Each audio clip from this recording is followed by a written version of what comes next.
tentunya kita akan bicarakan ke depan terkait dengan persoalan-persoalan hukum, dari mana seperti kita ketahui ada orang-orang yang merasa dirugikan, katanya merasa dirugikan, dan merasa namanya tercemar atas apa statement atau tayangan ataupun video ya, yang dimana saya sudah tanyakan berkali-kali dan dapat saya pastikan bahwa apa yang dikerjakan oleh Marcel itu tidak lebih dan tidak kurang hanya sebuah entertain dan juga yang ingin mengedukasi masyarakat, sehingga mungkin saja dari trik-trik yang dia sampaikan kepada masyarakat ya, itu lebih kepada ingin mengedukasi masyarakat supaya masyarakat pinter, masyarakat tidak terpelosok ya, terjerumus dengan adanya trik-trik yang mungkin saja digunakan oleh oknum-oknum yang tidak bertanggung jawab ya. Tapi sekali lagi saya pastikan bahwa Marcel tidak ada niatan untuk mencemarkan nama baik orang ya, untuk menyerang seseorang, kehormatan seseorang, apalagi merugikan seseorang. Bukan begitu? Sangat betul. Artinya kalaupun ada orang yang merasa dirugikan dan mungkin saat ini juga sudah melaporkan ke pihak yang berwajib, maka pada prinsipnya kami juga membuka ruang untuk bersilaturahmi ya, karena sebaik-baiknya satu persoalan itu ketika bisa dibicarakan tidak harus melalui jalur hukum.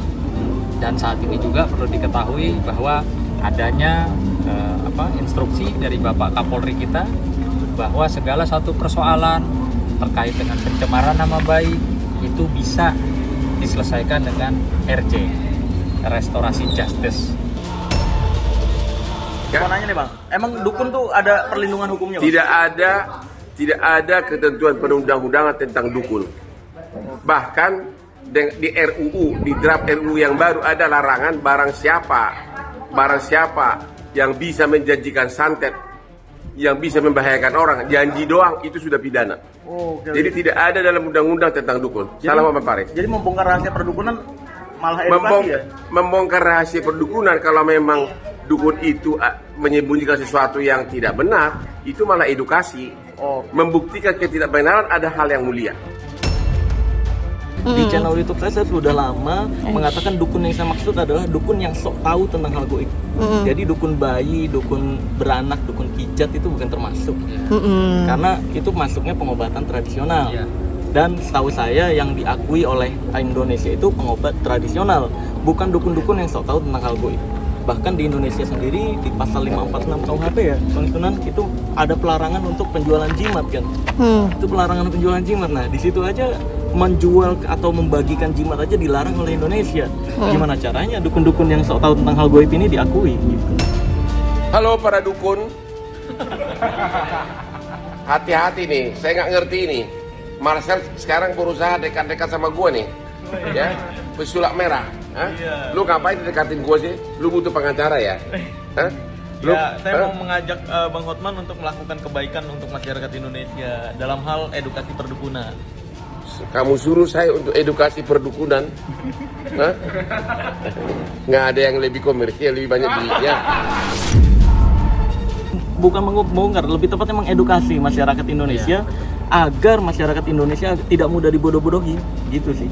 Karena miris banget loh, kasihan masyarakat Indonesia banyak yang dirugikan, yang harusnya uangnya bisa dipakai untuk berlibur sama keluarganya, ini malah dipakai untuk ya pengobatan-pengobatan yang sebenarnya trik gitu. Nah, yang saya bongkar kan trik-triknya itu agar masyarakat Indonesia tidak lagi mempercayai trik itu adalah sebuah pengobatan atau sebuah keajaiban gitu. Gak kapok lah ya, walaupun banyak laporan-laporan sekarang tetap mengedukasi gitu ke depannya. Tidak kapok, karena memang nggak berefek apapun juga. Jadi memang bagi saya pun nggak masuk deliknya, bagi saya loh ya. Karena ya saya ketika membongkar juga nggak pernah menghina pribadi. Yang saya bongkar tuh apa yang dilakukan gitu. Dihadapin aja nih Bang untuk pelaporan kemungkinan nanti Bang. Dihadapi aja. Cuma kan saya ingatkan kembali, pembuatan laporan palsu itu bisa kena pasal juga ya. Iya. Dan lebih senang lagi banyak juga orang-orang yang support kayak teman-teman artis, teman-teman pengacara juga banyak yang mensupport karena memang semuanya peduli sama masyarakat Indonesia. MUI ya. Iya, MUI pun, PBNU semuanya kan mensupport karena memang seharusnya begitu. Masyarakat Indonesia bersatu untuk saling peduli terhadap masyarakat Indonesia. Jangan malah saling serang-serangan. Gitu sih.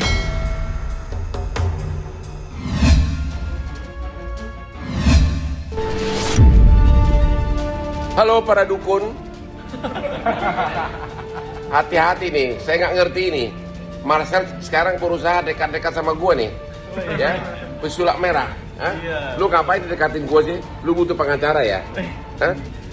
Saya mau mengajak Bang Hotman untuk melakukan kebaikan untuk masyarakat Indonesia dalam hal edukasi perdukunan. Kamu suruh saya untuk edukasi perdukunan? Hah? Nggak ada yang lebih komersial, lebih banyak duitnya. Mau nanya nih Bang, emang dukun tuh ada perlindungan hukumnya Bang? Tidak ada ketentuan perundang-undangan tentang dukun. Bahkan di RUU, di draft RUU yang baru ada larangan barang siapa yang bisa menjanjikan santet, yang bisa membahayakan orang, janji doang itu sudah pidana. Jadi tidak ada dalam undang-undang tentang dukun. Salah Pak Paris. Jadi membongkar rahasia perdukunan malah edukasi ya? Membongkar rahasia perdukunan kalau memang dukun itu menyembunyikan sesuatu yang tidak benar, itu malah edukasi. Membuktikan ketidakbenaran ada hal yang mulia. Di Pancasila kita, negara kita, nomor satunya ketuhanan yang Maha Esa, bukan perdukunan yang Maha Sakti. Ya kan? Jadi memang kita dituntut untuk lebih percaya ke Tuhan masing-masing, ke agama masing-masing daripada percaya perdukunan. Terus di luar sana banyak yang beralasan juga, tapi kan perdukunan ini salah satu bentuk ikhtiar. Ikhtiar dari mana? Ikhtiar itu kerja dengan hal-hal yang masuk akal, bukan malah mengganti kepercayaan kamu yang harusnya ke Tuhan, tapi ke orang ini gitu. Itu musyrik, udah lain lagi, bukan ikhtiar lagi maksudnya. Jadi kalau ancaman itu ada kayak misalkan beberapa kali RT saya bilang sel jam 2 pagi ada yang naik motor Ninja 250R ini nyariin rumah kamu nih, gitu. Tapi RT saya untung bisa berkoordinasi lah, bisa menjaga privasi. Karena ketika ditanya mau ngapain nggak jawab, akhirnya kabur. Terus baru-baru ini juga ada yang nyamperin RT saya bilang di mana nih rumah Marcel, ngakunya dari padepokan gitu. Dan ya udah, sampai saat ini saya masih dijegat karena totally saya nggak ada rasa takut sama sekali. Saya percaya takdir Allah Azza wa Jalla itu tetap yang utama sih. Jadi mau bagaimanapun ya.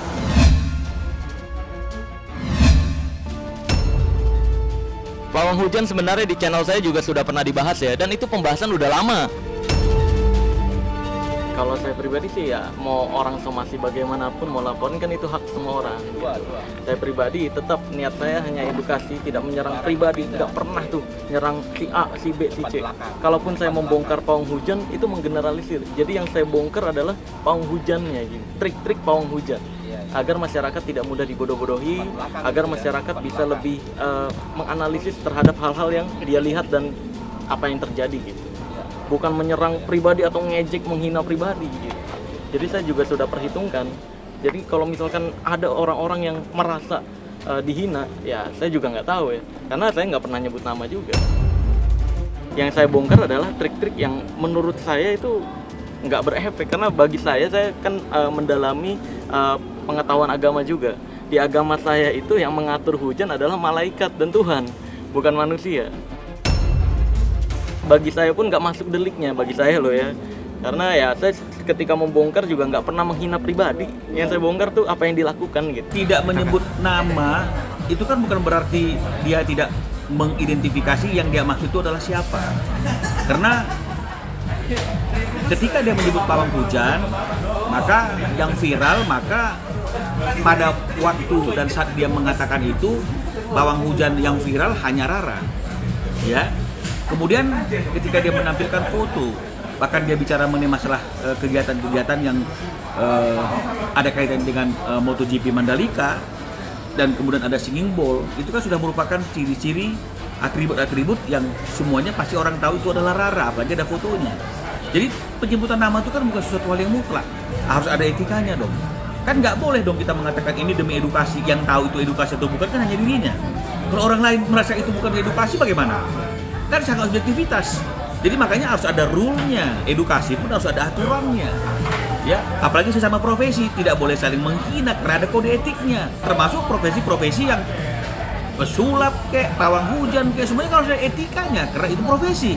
Dan profesi itu hari ini tetap ada di Indonesia. Kenapa? Karena aturan perundang-undangan Indonesia belum melarang. Sekali lagi belum melarang profesi tersebut. Coba dong ada aturan melarang orang yang berprofesi seperti pawang hujan. Ini loh, itu lain cerita. Bahwa dia sudah memiliki profesi yang melanggar aturan yang dilarang oleh pemerintah. Pemerintahnya nggak melarang ke profesi itu. Sampai hari ini juga masih ada orang yang mengontrak Mbak Rara sebagai pawang hujan untuk membantu dalam pengendalian hujan. Coba tunjukkan ke saya, ada nggak aturan yang melarang seseorang untuk menjadi dukun? Ada nggak aturan yang melarang seseorang untuk menjadi pawang hujan? Ada nggak larangan? Jadi tolong ya, jangan kita mengatakan ingin mengedukasi tapi kita sendiri tidak memberikan contoh yang baik. Karena pawang hujan itu kan mungkin dia kerjanya per area, bukan per satu negara. Iya kan begitu? Nggak perlu dong. Artinya itu ada pemadam kebakaran gitu yang saya dengar ya. Loh, ini lain lagi. Ya itu memang sudah merupakan komponen yang melekat dalam satu negara. Ada pemadam kebakarannya. Pilihannya orang kebakaran itu mau panggil pawang atau mau panggil pemadam kebakaran. Hanya itu saja kok pilihannya. Bukan berarti kalau ada pawang nggak boleh ada pemadam kebakaran. Ini kan naif. Kenapa? Undang-undang yang mengatur tentang perdukunan itu dan santet belum diatur. Karena susah pembuktiannya, betul tidak? Loh, harusnya pertanyaan saya kalau mengikut apa yang dikatakan oleh Marcel yang mengatakan kalau ada pawang hujan nggak perlu pemadam kebakaran. Loh, harusnya pemerintah juga mengundang-undangkan dong aturan yang melarang perdukunan. Betul tidak? Loh, kalau dibilang susah pembuktiannya, ada tuh orang Marcel yang bisa buktikan. Saksi ahli, atur dong dalam rancangan undang-undang KUHP itu, atur dong masa perdukunan. Kalau ada yang tersinggung, ya sebaiknya tidak usah langsung main lapor-lapor. Sebaiknya ya bisa dikomunikasikan, misalnya contoh, bisa diawali dengan somasi. Ya, somasi Marcel di tayangan sekian YouTube atau di tayangan televisi atau di media kamu ngomong gini, maksudnya apa? Kamu menyinggung kita loh, maksudnya apa? Saya yakin lah Marcel itu bukan sosok yang ingin membuat gaduh, ya, tapi lebih kepada dia ingin mengedukasi masyarakat. Saya yakin karena dia bukan aktivis, karena dia seorang entertain, ya nggak mungkin lah kalau dia sengaja menciptakan kegaduhan, mengajak orang perang, atau istilahnya dengan sengaja mencemarkan nama baik orang. Pas tahu udah dilaporkan ya tetap tenang, saya nggak berbuat salah. Dan sebenarnya dilaporkan ini udah bukan hanya sekali ini ya. Dukun-dukun melaporkan tapi ya tidak pernah kena pasal. Karena mereka melaporkannya ya dengan dengan tuduhan-tuduhan yang memaksa. Kalau mau mengedukasi, banyak cara untuk mengedukasi tanpa harus mempermalukan orang lain.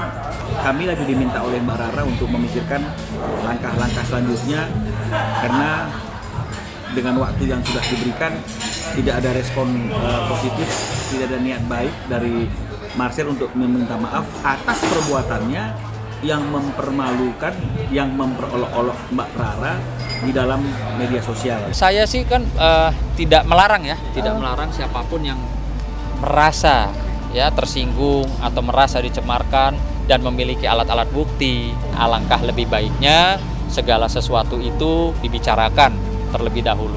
Kecuali sudah tidak ada jalan sehingga deadlock, ya harus mau nggak mau melalui proses hukum.